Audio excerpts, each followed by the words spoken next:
Hey guys, welcome back to another edition of Elevate Career Success Podcast. We are super excited today to have on today's guest, Amr Kronfall, who's a managing director at Warburg Pincus, which is one of the foremost private equity firms in the world. He joined Warburg in 2009 and focuses on investing in the healthcare sector. He's a graduate of Princeton University's undergrad and UPenn Wharton for MBA, both partner schools at Elevate. So I'm sure you get a lot of your alma mater students listening as well. So Amr, thank you for joining and thank you for being part of this. Sure. Well, thanks for having me. It's wonderful to be here. Awesome. Maybe we'll start off with kind of the topic of your career journey, and you can kind of talk to the audience a little bit about your career and what brought you to Warburg and what you've done there.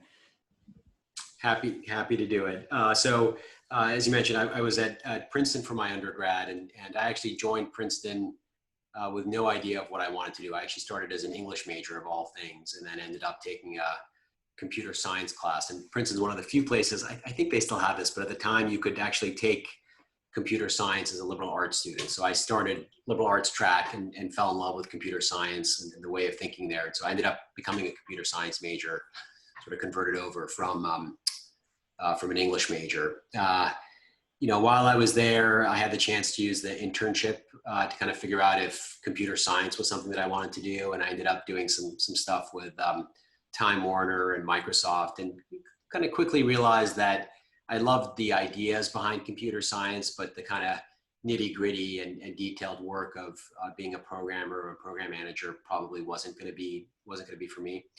Again, this has probably changed a little bit, but at the time, in kind of particularly in liberal arts schools, investment banking, consulting, finance, that kind of stuff wasn't like really on the radar as much, and particularly for somebody who was doing computer science. This was the days when Google was getting started. So I really knew nothing at all about the finance, but I in a moment of panic, I realized I needed to kind of find a job. And so I just, like a lot of other people, applied to all the big consulting firms and all the big investment banking firms, and they all rejected me. I couldn't get a job.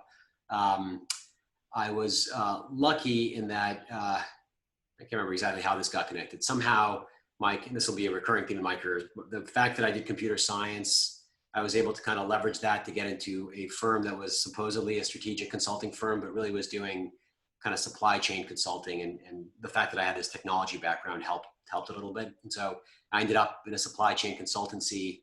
And my first job was like helping, I think it was somebody who was buying a lot of ketchup, sort of think about how to save a couple cents on ketchup and where they were sourcing it from. So I didn't love the job, but at least it got me into New York. And this is going to be another thing that I really believe in, just through networking and talking to people. It turned out that a colleague of mine in this supply chain consultancy was married to somebody who was on a trading floor at Merrill Lynch, just getting into the whole bond trading and mortgage trading thing. And I was hearing a lot of, excitement from him through her, and a lot of need. And so he actually got me introduced to the folks at Merrill Lynch.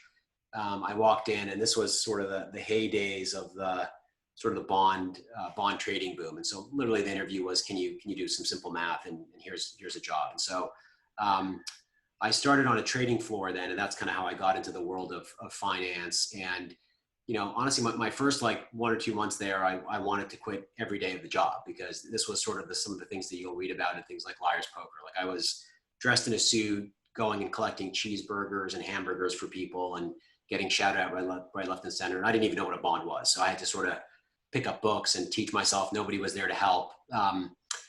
But over time, you kind of keep injecting your nose into things. And finally, somebody took me under their wing, and I was able to find a couple of mentors there. And I ended up really, really enjoying it. There was something about trading in the world I was in where you learned how to think about risk. You kind of understood arbitrage, and you kind of got a sense for how decisions and sort of risk reward is being thought of. And then I ended up doing that for 4 or 5 years. But some part of me kind of realized that I sort of like stumbled into this world. I really had no idea of the broader picture. There's sort of this feeling that I had no idea of the broader picture. I certainly like understood what I was doing in the very narrow scope really well, but it was almost like playing a video game. You kind of learn the rules and you can play that, but sort of how macro trends work, what was going on, what the fundamental underlying economics, what I was doing, none of that was there. And I felt very distant as well. It was a little bit of a lonely job. There was the camaraderie with the trading folks, but I literally kind of spent my time with 5 people for 5 years. I mean, that was the nature of it. So I made the decision very much against the recommendation of my colleagues, because it was very unusual to leave a trading floor and go to business school, to apply to business school.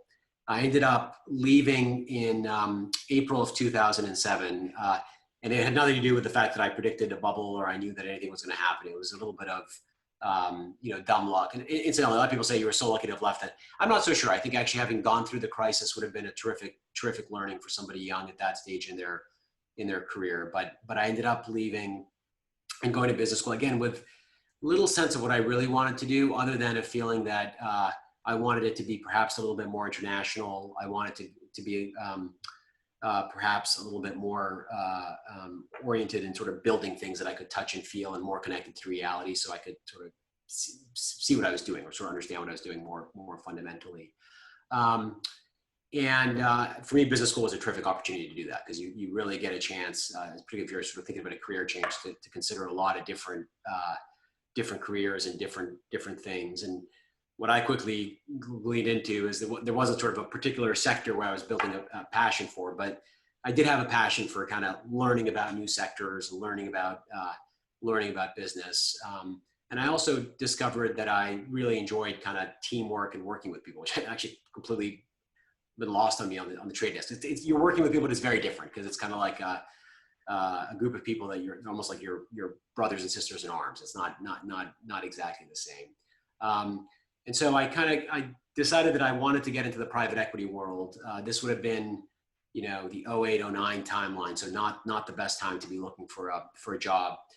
And again, it was very difficult, because in private equity, there is this, particularly as you go to some of the larger firms, there is this sort of traditional path of, thou must have done 2 years of investment banking and then gone and done 2 years of private equity in a firm, and then we'll talk to you. So I actually couldn't even get an interview with any major private equity firm, and so I ended up having to do what I did in college, where I tried to leverage sort of the background that I had to kind of start to bridge it. And my summer in business school, I did 2 internships. One at a place called PIMCO, which was the hedge, right, and kind of going back to the world that I wanted to leave a little bit, but I also realized I had to get a job, so I did that.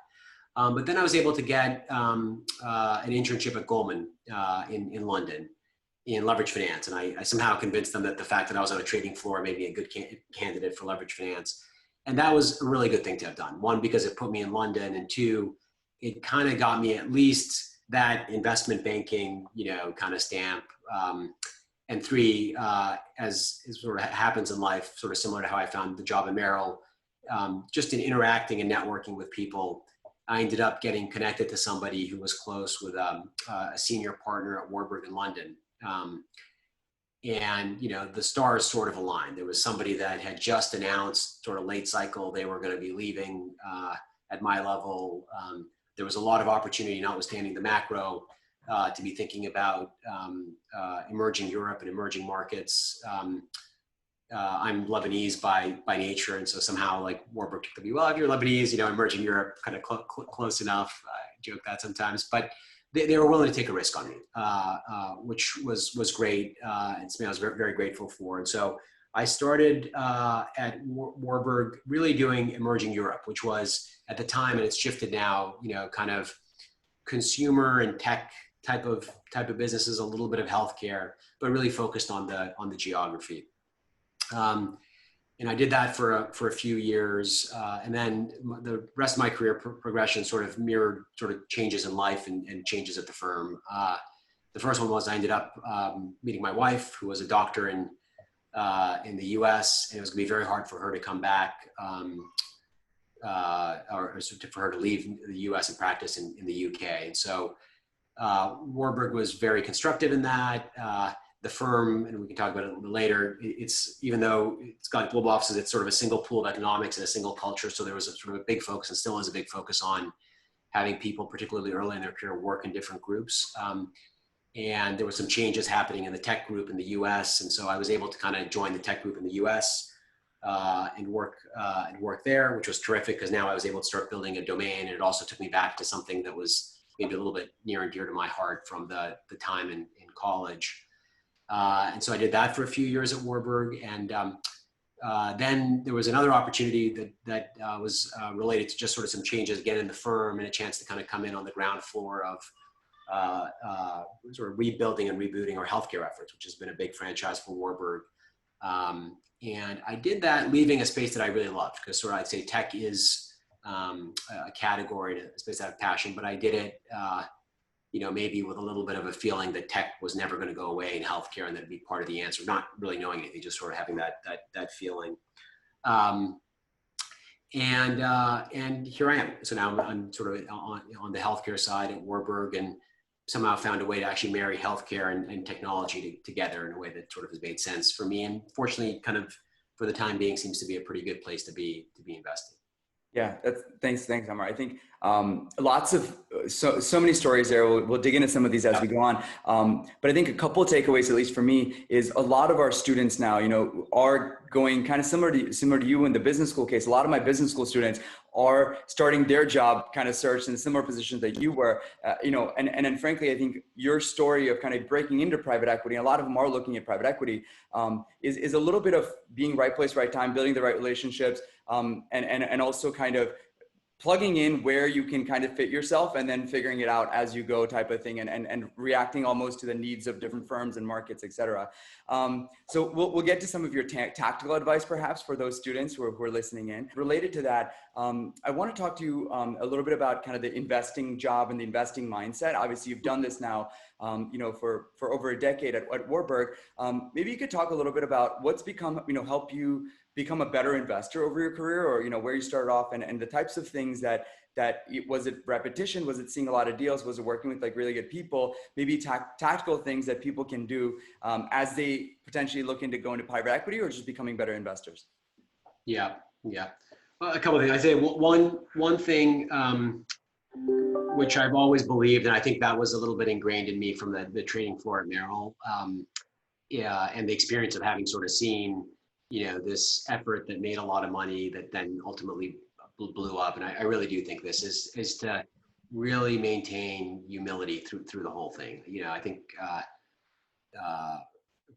investing is very, very difficult. We're sort of trying to predict the unknown. It is really difficult to bifurcate, luck and timing from, skill. I think skill can create opportunities for better luck, but I'd say one is to always be humble, always try to learn, always have a skepticism, never sort of feel too confident in yourself. I think for me, that's something that I guess just got pounded into me in terms of what happened in my own life, my own career. So that, and I think and I keep trying to do that, because there's times where you feel like I've nailed this, I'm a terrific investor, I know exactly what I'm doing, and that can be very dangerous, and life ultimately kind of shows you that that's not the case. Generally, it's a path like this, and what you hope is that it's kind of the trend line is going up and to the right. So I'd say humility and just kind of knowing that we're working in ambiguity and uncertainty, and therefore never being too sure of yourself, I think is one element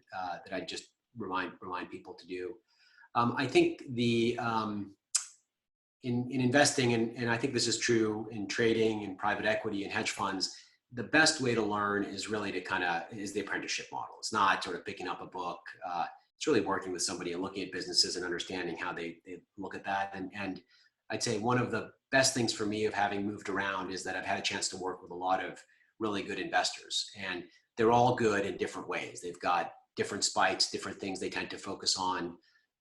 In the private equity world, you can be really successful because you're just really, really good at understanding business model characteristics and so on. Other people that I've worked with are really good. They can do that, but that's not their spike. Their spike is more, they've got this charm and charisma and the ability to pull people along, and no matter what they get, they can kind of just paint this vision and get people there. Other people are just terrific networkers. They just have a way of like having stuff. And I've had a chance to work with all of that. And you won't, there'll be sort of the natural abilities you have, but you'll start to pick up on, that's what makes this person great. That's what makes that person great. And how do I make myself as close as possible to that person in that dimension? If you only work with one characteristic, it's kind of hard to know what the other things are. So I'd say trying to work with multiple people that are good at what they do, and it will almost naturally be good in different ways is really important. And then I'd say sort of more tactically, and this is something that I don't do as good a job on, but I try to do, and I actually try to do even now in my career, is to think about, and I was talking to somebody about this the other day, to really hold yourself to a process, right? So that, I think when you start, and depending on your personality, my personality is like this a little bit, you don't want to have like the box, right? You sort of want to feel like you give everything a fair shake, which I think has merits, and you don't want to sort of get constrained in that way. But having a method to the madness, checklists, process things that you always do, questions you always ask yourself, writing down your decision making so you can come back to it. Just how it really helps a lot. It's not to say that that's going to sort of be a black box that you put something into and something comes out on the other side, but at least having some rubrics that you use, especially, I wish I'd done this more early in my career, but especially early in one's career. So like you're going in and you're doing a first call with the company. What are the things you want to walk out making sure you've asked, to just make sure you don't get pulled into the particular company or the particular story. And the last thing I'd say, there's a lot, I've obviously got lots of views on this, but the last thing I would say is and this is more private equity based, but there are a lot of ways to get to a good outcome. And you kind of learn this over time. And I think when we start, most of us are kind of control freaks by nature, and we want to kind of go the way we think makes sense. And so another thing you need to learn is in private equity, you can identify a good business, but whether that thing succeeds or not is also dependent on the management team and your partners, and learning how to sort of trust people and trust that there may be a better way to do something, or just a different way, or maybe a little bit less better way than you think, but it still gets you to the place you want to be, I think is really, really important. And I'd say, even if you're not just in private equity, but kind of being open-minded to others' approaches, even if it's like suboptimal, or you think it's suboptimal, you may be surprised at the end. I love that answer. I know, especially focused on points 2 and 4, I think, Amr, that you made, working with kind of the best investors. And I think some of the diversity of people that you see at kind of a large fund who's been through multiple cycles was such an important part of my early career, to kind of get that from different people who'd done it well. One thing I really enjoyed by the MDs there, and I want to ask you the same question, but I always used to ask them, what are the 3 or 4 things to your point on the first meeting, or that first pitch book that you read, or the first sim that you see, what are maybe 3 or 4 things you really look for? Again, it could be for further diligence, but there's things that really pop out to you when you look at an investment idea. Yeah. So I'll answer the question, personally, and I'll say that it's hard to articulate, because I think what I found, and it's not true of every subspace in what we do, but one thing that I really did enjoy in my career, and it's strange. There's sort of this moment where it happens, where you've done it enough, where you finally can hear your gut speak, right? And just sort of say, I smell a deal here. Like, I kind of know, so for me, that's actually the most important thing. And it's hard to articulate what that is, but it's more pattern recognition. I know that it's not a helpful answer. It's just to say that when you've done something long enough, you get to a place where you start to feel like there are things where you would fall on your sword for, and kind of say, almost at any price, like, I would do this because this person in this situation, it just kind of clicks. It clicks. So that's the non-helpful answer. I'd say that maybe the more helpful answer, and the way we do think about things in these first meetings is, and this is a Warburg specific, so it's not every firm will have a different mentality. But first of all, we're kind of a growth-oriented firm, so we're not, we need to be investing behind things that are on the right side of history and the right side of mega trends, and that's really important. And that also means not being on the wrong side of something else. And so there's actually remarkable how many businesses are on that, and you can still make money in those categories. But for us, if you're really sort of trying to play for the right tail, it's really hard to, get excited about that if just there's something sort of structurally kind of wrong with what you're doing, or not wrong, but structurally constrained, or structural headwind that you're not going to be able to get around. So the minute we start saying, well, these guys are kind of upsetting this side of the market, but maybe we can work around that, we sort of generally radar starts to go off that it's probably not going to work. That's one. So right side of a mega trend, and ideally one that we really have true conviction on.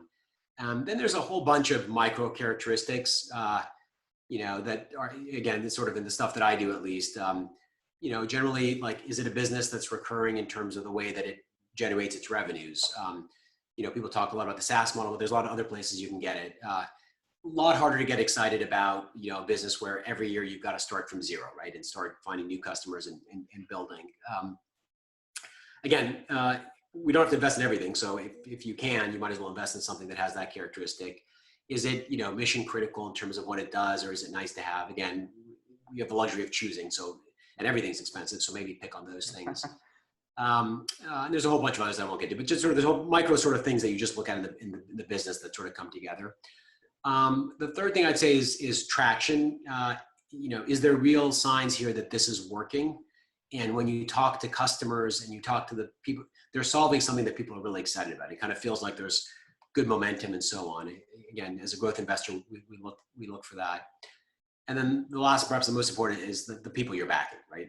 Is it, do these people really know their space? Do I think they'll be able to kind of maneuver and get there? And as you do this more, is it somebody that I'd be proud to partner with, and somebody that I could actually see myself working with and enjoying that dynamic? The one thing that I didn't say, and I just kind of want to call it out a little bit, is that it doesn't need to be something that is in this like massive, change the world kind of TAM. We found over and over again that, things that are actually focused on smaller opportunities can be really good because the competitive set isn't as big. And they can be really good because you then own the category and you can find more and more stuff to do for that customer. Generally, every time we've said that a TAM is too small and we've invested, we found that it's actually bigger than we think, because there's just more and more you can do, especially with a good team within that, or start to move adjacent. And even if you can't, you end up with a great business with terrific kind of profitability characteristics and visibility. No, I totally agree with you on all fronts. I'd almost say, I think as much of it as your point on the pattern recognition over time, I think as you spend more time in a particular space, I think it's another thing that I encourage people to do over their careers is get really kind of focused as you can over your career on one or two areas that you can apply all these, skills to. So you get to know the space, you get to own the space and really know what the trends are, et cetera. So I really like that answer, Amr. I want to spend a little bit of time with you on the career path in private equity, and kind of at perhaps each of the levels that our students would be entering into. Kind of in your mind, maybe let's start with the associate level. It could be, after an investment banking program or a post MBA role, maybe it's a senior associate. What do you, in your mind, types of candidates that you see, as well as kind of what are the keys to success at that level, over your career? Yep. It's a good question. So, the first thing I'd say is there isn't like one profile, right? I mean, one of the things we worry about a lot, and I think the private equity industry, as it's become more institutional, has to deal with a little bit, is, groupthink and everybody looking and feeling the same. And I think it's, kind of one of the things that even, my generation versus the generation before versus the generation after us, it's becoming a lot harder to find people that come from different backgrounds. Whereas before, private equity people kind of came from everywhere. And we have to remember that we need to kind of interlock and interface with entrepreneurs and management teams. And so by definition, that's a very diverse pool of people. So you better have diversity on your side. Otherwise, you're going to kind of be thinking it. So I'd say the most important thing typically for me and an associate is a spike of some sort, like where I can sort of walk out of there and say, associate VP, like where I'd say, like, you know what,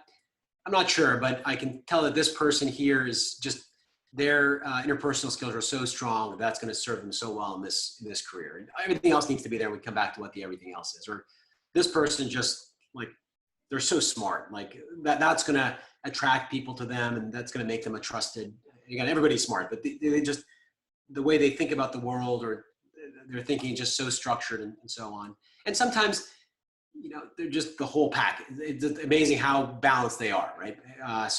But you almost want to walk out of an interview being able to articulate that. What's the thing that, really spikes this person? And as you're constructing a team, you want to make sure you don't have a team of 5 people that are all the cerebral intellectual types that are going to really attract that. You want to have a mixture of those people, because the way they focus, the way they think, the people that they can work with, that's all different. So that's sort of one construct. Look, I'd say at the associate level, kind of a baseline understanding of what we do and the analytics is extremely important. That's sort of, unfortunately, are fairly commodity now. Like no one really kind of impresses on that dimension. You sort of have to have it. But you have to have it. You have to have it. It's hard. I remember stressing about it and going through it, and it takes a long time to go figure it out. So that's one. I think the second thing we look for, and this is most what we look for, and I'd say sort of things that drive success, is entrepreneurialism. At the end of the day, this isn't exactly the same as consulting and investment banking. Like we start in private equity, if you sort of think about what I was saying about business models, it's like a terrible business model. We start every year with zero, and we've got to go find the next thing. And you can't do that if you're not entrepreneurial. You sort of have to be willing to hit the pavement, think about ideas, even within companies. Like if you're going to be a value-added partner, you need to be able to think entrepreneurially. That means sort of taking initiative, being comfortable with ambiguity. So I'd say that's one. And then the last one I just mentioned on the associate level is grit, right? Like, is this maybe somewhat related to entrepreneurialism, but is this a person who in their life, in their career, or just sort of your gut tells you, like, because private equity is like a tough job. Like it's ups and downs, and we look at hundreds of things to be able to maybe make like one investment a year. As you get more senior in the job, like it seems like every call you're getting somebody shouting at you.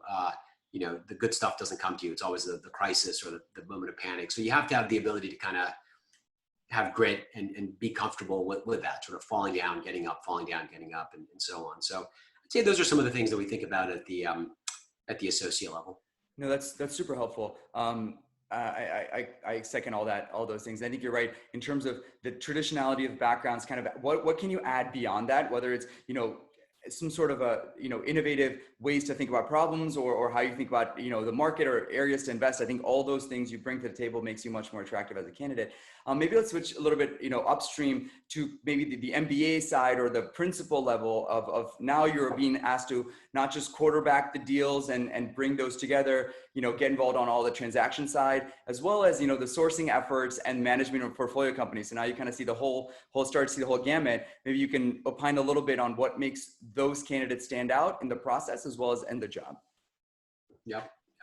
Let me give you one other just thought, because I talk to a lot of people about this. But if you kind of think about private equity, and you sort of think about that industry, when you walk in the door as an associate, and when you sort of leave as your last day as a partner of the firm, when you're sort of done and you've like finished your career, either person can do everything that the other person can, which is very unusual actually if you really think about it. So if you sort of thought about like, the CEO of Google, he cannot go and do what the head of sales does. It's a totally different skill set. Like you would fail miserably. He cannot sort of, depending on who it is, but they're not going to be able to go sit there and like program and think about what this is. So in most companies, you have very specific functional stuff, right? As an associate walking in the door, you could find a deal, evaluate it, make the investment, manage it, and exit it. There's not like, and you do experience every part of that stream, right? And so that's one way to think about just the career progression private equity, right? Like from the moment you start to the moment you leave. And by the way, I'm a partner. I could do a deal from start to finish on my own. I'd probably screw up a lot of things in the model and so on, but I could make it happen, right? So it's a different team dynamic. You don't sort of like need somebody to get anything done. But you focus on different things over time. And that's the way that I kind of think about the career progression. So I'd say even as the associate, and certainly as you're in the MBA level or the principal level, the thing that you really need to start doing is thinking like an owner, right? And thinking like the partner. And I always encourage people to do this. Like, don't wait to be told what to do. Assume it's your deal, right? And think about it that way. And, keep the partner apprised and let that person sort of pull that person in and let that person get themselves pulled in wherever they want to be pulled in. And one of the things you'll find is, and it was, again, another reason to work with multiple people, like different people at different points in their career give more junior people a lot more rope and a lot less rope. And some just manage differently, right? And so I'd say as you're in that VP level, the most important thing to do is to start to think, VP meaning MBA, it's to think like the partner and think like the owner and really demonstrate that you're doing that. So it's not why didn't you do this? Oh, I hadn't thought about it, right? Why did you think about it? I mean, why am I telling you about it, right? Or, 3 days have passed, nothing's happened versus 3 days have passed, I haven't heard from you. So I've done this, this, and this, and this, and I've progressed it along. That's sort of one thing that's really important. The other thing we look for, and I didn't mention it at the associate level, but we do look for it even at the associate level and certainly at the MBA level, is commercialism. Do you know how to balance risk and reward to form a point of view on whether to do something? And you can actually demonstrate that in every single thing you do, including something as simple as negotiating an NDA, right? So somebody who comes in and says, hey, I've got 10 things in the NDA. What do you want to do on these 10 things? Versus somebody that comes in and says, there is these 10 things on the NDA. Here's my recommendation. And here's why I thought about it and why it makes sense. Massive difference, right? And then ideally what they're suggesting is what you would say, right? Or if you're giving them guidance, it's getting better over time and applying that in everything you do. Like, here's the output of this analysis. And I think it says this. And by the way, I think we should do these 3 other analyses versus here's the output. And let me just read out the numbers to you, right? So those are the micro ways to do it. And then because that's the same thing, like, evaluating a specific analysis is a subset of evaluating the overall business, right? Customer calls, like, you've done the customer call. Are you giving me a transcript of the customer call? Are you sort of really bubbling up takeaways and then using that to evaluate what additional customer calls you should do? So commercialism is another really important thing. And the last one I'd say, and this is as you start to get, more MBA and principal level, is, relationship building, right? For better or for worse, private equity is very much a relationship-based industry. And you don't have to be an extrovert. You can be an introvert. I've seen all models work, but is this somebody that is building trust with, new opportunities, new companies we're talking to? And there's a lot of different ways to get there. And one of the best calls that we get is the, CFO of a company calling us and saying, such and such has been such a valuable partner to me and such a help. And we were lucky enough at Warburg, we get a lot of those calls, and that's really important. And you don't have to do it by sort of getting drinks with the CEO or the CFO and being friends with them and knowing all their kids' names. Some people get there that way. Somebody's really good who I'd say, sort of even say EQ probably pretty low, but IQ very high and very hardworking. And people see that, and therefore they really want to talk to him because they really value his judgment. And that's how he's sort of built his way. I know somebody else who does that, right? They're just out there talking to everybody. They're really charismatic, and that's the way they get there. So there's a lot of paths to get to the promised land, but you need to be able to sort of demonstrate that you can have people that are really successful view you as a trusted partner and want to work with you. And incidentally, there's some people who are, really extroverted where, really smart people kind of pick up on that. They don't want that, right? They want somebody who can, it's not just sort of being friendly to them. Like, many management teams don't need another friend. They need somebody who can really help them progress their thinking. And so I make sure that drawing the distinction, right? It's not that you are a good networker alone. It's that you are starting to be viewed as a partner to the people with whom you work. That's the really important thing. You can get there a lot of different ways, but ultimately you have to be adding value for them. It's not just sort of being friendly to them. And seeing those things starts to matter. And sorry, I'll just add one other because you alluded to it. It's so important in our industry, and it's where it's all going. It's domain depth, right? Like, getting deep in your sector and your subsector and your sub-subsector. That's the other way that you really differentiate yourself. And I remember early on in my career, the first investment involved with at Warburg was a public Polish company that was the largest KFC, Starbucks, Pizza Hut franchisee in Poland. And sort of very quickly, I just learned more about quick service than anybody else at the firm. And that helped a lot, because actually there were other parts of the firm that were looking at quick service, and I started to get pulled into these situations. And I learned a lot more about quick service, I think, than the partner did, because it just wasn't, he was sort of focused on a lot of other things. And I was able to help advance him and help him sort of not need to go and read the hundreds of reports and talk to the hundreds of other companies and just sort of bring it up to speed to him. And that's the way you can add real value, because I'll tell you, like, at the level that I'm at now, like, I wish I could spend so much more time in the specifics of anything, but I can't, right? And so finding people where I feel like, wow, that person really, he or she's doing a better job than I could do if I spent all my time there, that's really important. And it's a great way to be able to demonstrate real added value, right? Where then you're getting a little bit to that place where it's kind of like that Google example, where now different people in the firm really can do things that others cannot. And it's the domain knowledge where you can do that. It's knowing the companies and also knowing the people in that space. Yeah, Elmer, that's an amazing answer. I love how you took us through the idea that truly in private equity, you're right. You know, sometimes we're short-staffed, and the principal has to do the analytics, or the associate needs to go to the management meeting, and you kind of have this flexibility in the roles. But I do want to highlight for the audience the one point that there's so many good points, but the thinking like the owner, I've seen that. And the pride in ownership and the work that you do just helps so many people over time. I even remember as an associate, like, you're right, knowing a little bit more than the partner, and you're sitting in IC and you can answer those questions. I think that says a lot on times of kind of your ability to step in and pull the team up. So I love that answer overall. Any thoughts before we jump off this topic on, join kind of this, I get asked this a lot from my undergrads. Obviously the recruiting model and everything is changing. A lot of firms are recruiting undergrads right out of, these top schools to go into private equity. Maybe any thoughts and opinion you can shed on starting in a consulting banking for a couple of years where you get a structured experience on lots of different transactions, then making the switch if you are interested in PE versus jumping right away? I'm just curious. Yeah, it's a good question. And not having done either, it's hard to really opine on it. Look, again, this is a little bit, I'm sure every generation would say this. For me, I'll take a step back and I'll just sort of make one comment.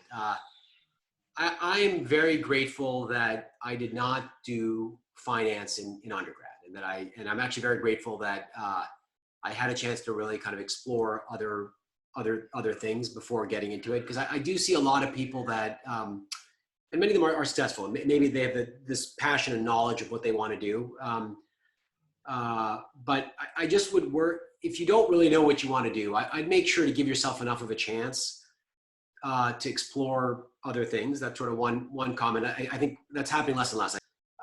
Sort of one comment. The second comment I'd say is sort of going back to that differentiated thinking.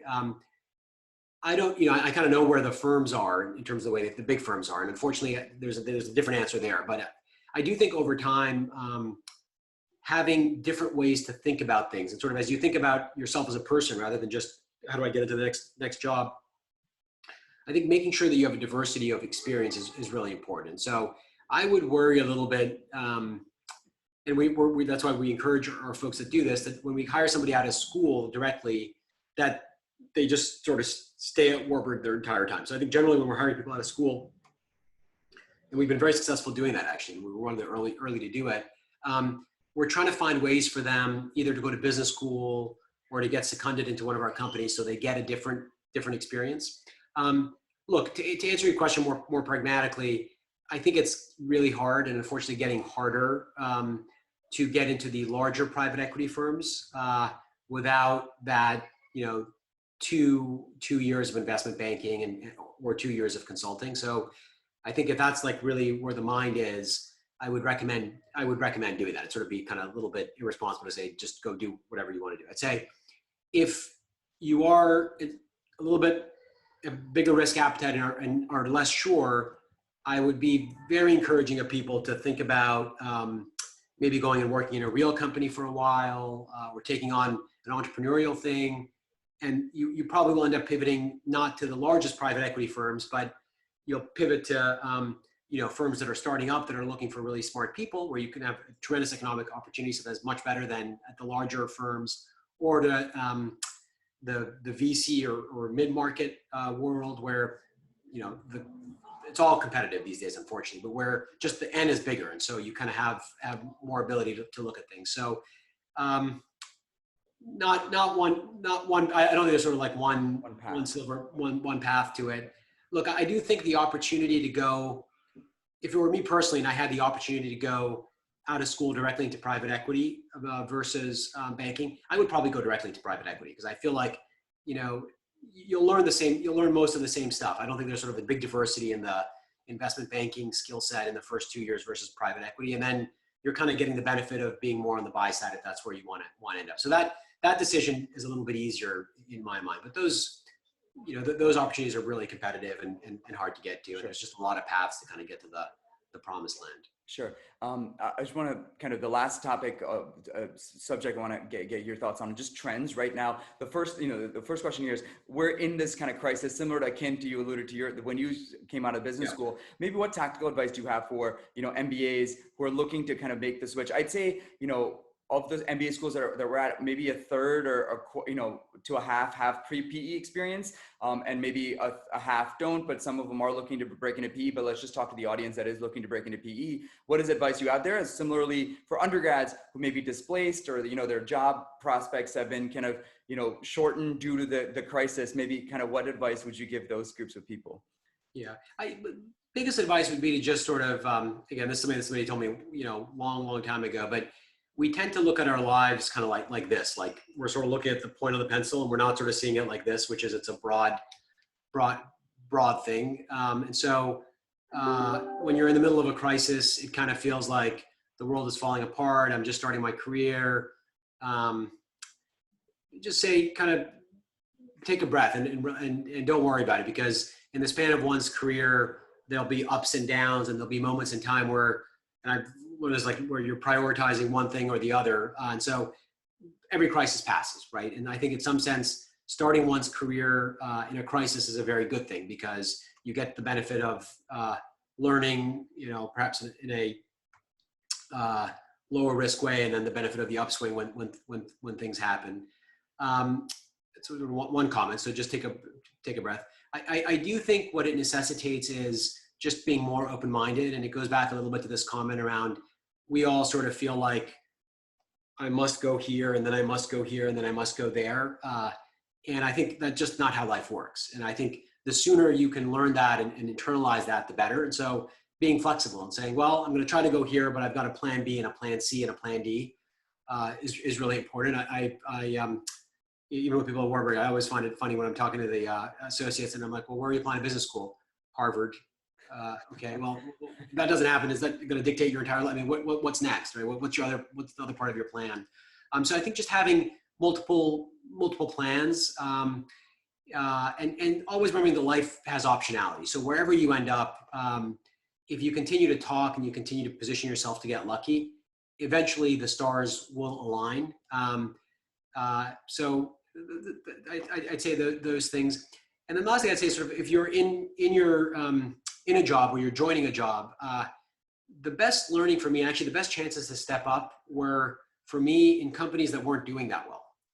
Because generally people tend to not want to be involved with those. So if you kind of run to the fire as a junior person, everybody will sort of give, okay, great, go for it, right? I mean, it's already in bad shape. So what more damage can they do? And so you actually can get a chance to really learn and a chance to really step up almost in those, distressed, write-off type of situations, more than you can maybe in the new investment where everybody's sort of focused on it and so on. So, downturns create, real learning opportunities and chances for people to kind of step up and exhibit sort of courage of conviction and that entrepreneurialism and grit in a way that's a little bit different.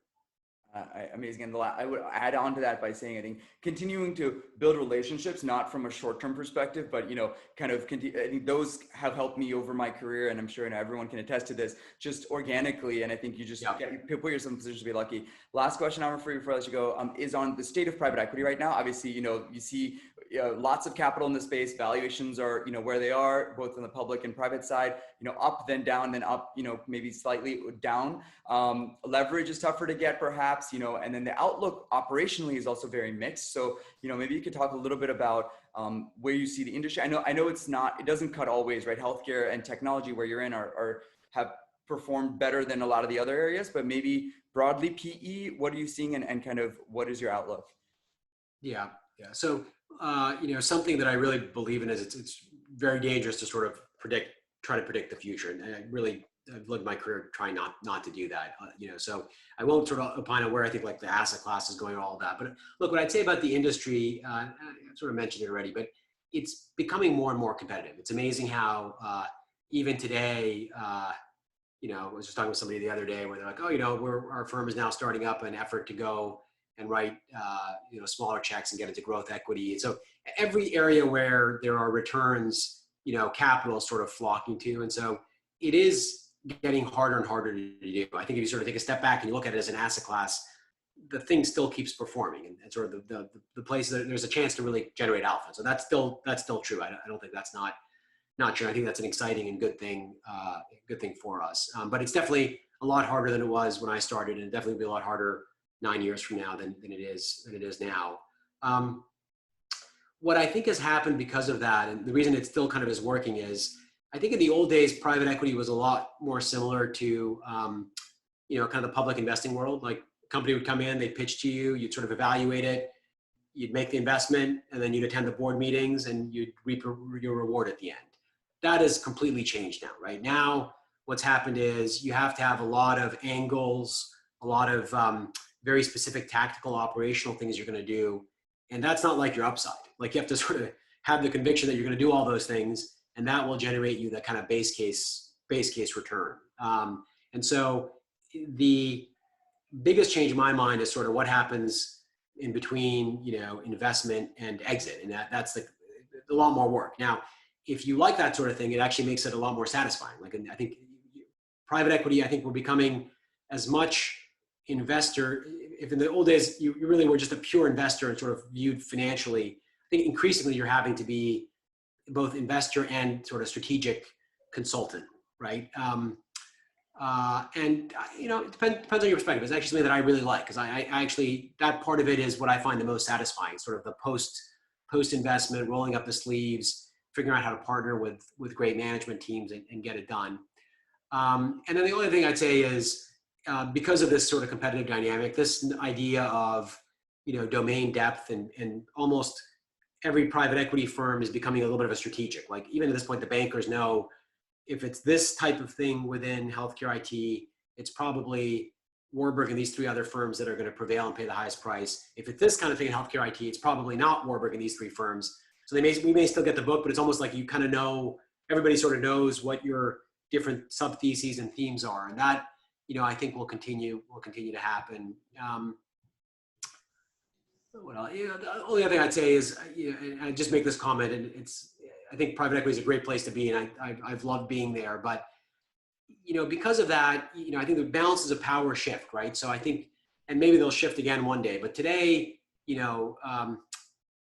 capital is king is not sort of as true as it was a long time ago. And so if you're thinking about, going the operational route or being at an opco of a private equity firm, there's a lot more scarcity there. And again, there's a lot more, there are still very good opportunities to create tremendous value there. And I just encourage people to kind of keep an open mind. It's not, I think young people always sort of think like the only place to go is private equity.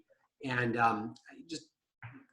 there's a lot of ways to sort of get parts of what private equity is. And if you ask me, like, being a CEO of a private equity backed company, that's a perhaps more coveted, coveted is not the right word, but it's a rarer skill set today than it is to just sort of find good private equity partners, if you will. So I would just sort of think about that balance of power and the competitive nature. And if you've got a bone in you that says, I really want to think about being an operator, to think about that and to really be open-minded to it. This is a great career. It's a great place to be, very good for people that are intellectually curious and want to try different things, but it's not the sort of, same opportunity and that it was maybe like 10 or 15 years ago, or certainly before that as well. Yeah, I 100% agree. And I think to your point, I'm like, if you like the operating side of things and you're better than it, that's the whole purpose of finding your career, is to be really good at the thing that you're going to do and also enjoy it a lot. Right. So I think to your point, you yourself,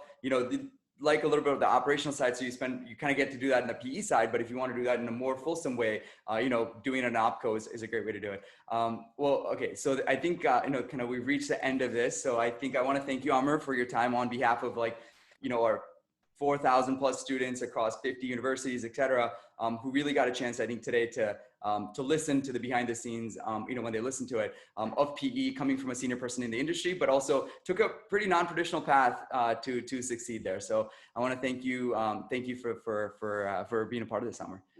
Terrific. Thank you. It was a lot of fun. Thanks a lot. Yeah, of course. Thanks, Amr.